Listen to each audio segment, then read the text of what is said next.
ভালো করে হাওয়া খাও জামাই।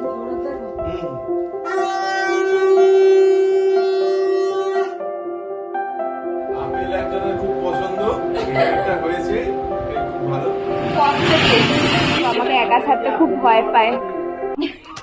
Everyone, good morning, welcome back to my channel golden life and living. So আজকের ভ্লগটা তো জামাই ষষ্ঠীর ভ্লগ হতে চলেছে। আর আমি আর আমার বর সবে মাত্র বাপের বাড়িতে ঢুকেছি। সকাল থেকে মানে আসার অনেক তাড়াতাড়ি প্ল্যান ছিল 8টার সময়, বাট এখন 9টা বেজে গেছে, অনেকটাই লেট হয়ে গেছে। যেটা হয়, উঠে অনেক কটা কাজই থাকে, তো সেসব সামলে আস্তে আস্তে লেট হয়ে গেল। আর একটা ব্যাপার হচ্ছে, মানে আমার জামাইবাবু আর আমার বর, ওদের দুজনকে আজকে বেরোতে হবে, তো সারাদিনটা ওদের সাথে থাকতে পারবো না। কিন্তু যতটুকুনি সময় স্পেন্ড করা যায় সেটারই চেষ্টা করা হচ্ছে। রাত্রেও যাতে আসে, মানে এসে আমাদের প্ল্যান আছে ডিনার করার পর ওদের কখন আসা মানে হবে টাইম, সেটা এখনো ঠিক নেই। সো তোমরা দেখতে থাকো। আর আমার আজকে এই শাড়িটা মা দিয়েছে বাপের বাড়ি থেকে, তো ফুল লুকটা অবশ্যই শেয়ার করব, সাথে থাকো। আর এখন রিচুয়ালসগুলো কমপ্লিট করে নিই। তুমি এদিকটা মধ্যখানে, কারণ এইখানটা মাঝখানে বসো, তুমি এদিকটা গোড়া বসো। হ্যাঁ বসছি, ভিডিও করছি। জামা ষষ্ঠীতে মা আগের দিন রাত থেকে নিমন্ত্রণ করে রেখেছে, কিন্তু যেতে পারেনি কারণ সম্ভব হয়নি, কিছু কাজ ছিল। আর গিয়ে দেখি যা যা লাগবে রিচুয়ালসের জন্য মা সমস্ত কিছুই কিন্তু আয়োজন করে রেখেছে। আর এখানে আমি দিদিকে বলছিলাম ব্রেকফাস্টের জন্য মা একটা ইয়াম্মি কুলচা আর সাথে চানা বানিয়েছিল, আর অনেক রকম মিষ্টি তো ছিলই, যেটা খেতে ভীষণ ভালো লাগছিল। কিন্তু এতটা গরম পড়েছিল না, 2 মিনিট ফ্যান চালিয়ে যে আশীর্বাদ করবে সেটাতেও আমরা সবাই ঘেমে যাচ্ছি। আর সায়নকে এই শার্টটা কিন্তু জামাই ষষ্ঠীতে মা বাবা গিফট করেছে। তোমরা কমেন্টস করে জানাও ওকে কেমন দেখতে লাগছে।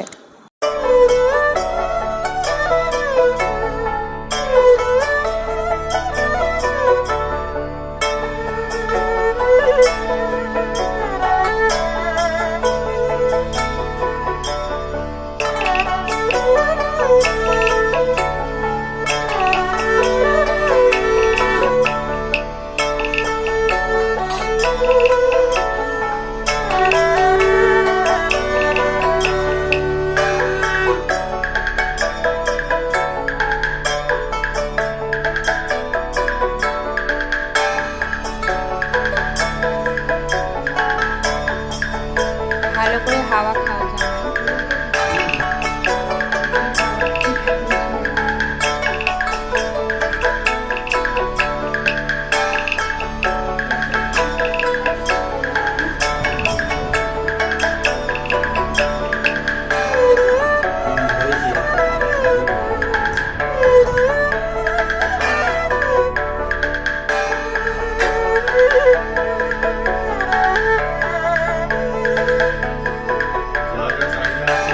সাতটা বাজে সাতটা বাজে নি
আপেল একজনের খুব পছন্দ, এটা হয়েছে এটাই খুব ভালো।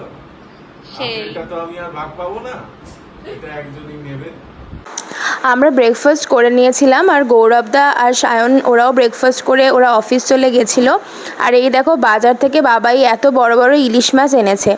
আর আমার শাশুড়ি মারও আমাদের সাথে নিমন্ত্রণ ছিল, আর সেজন্য ওখানে মাটনটা রান্না করা হবে।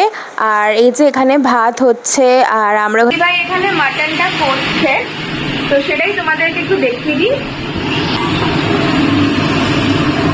কষ্টে দিয়েছিস তো? কষ্টটাই ভালো করে কষ্ট করে তারপরে খাবি। কি গো মাম্মি, কিছু বলবে? জামাইয়ের মায়ের জন্য, ছোট জামাইয়ের মায়ের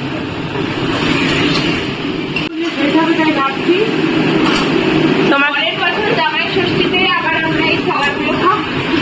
রান্না বান্না করার পর আমি আর দিদি একটু রিলস বানাচ্ছিলাম।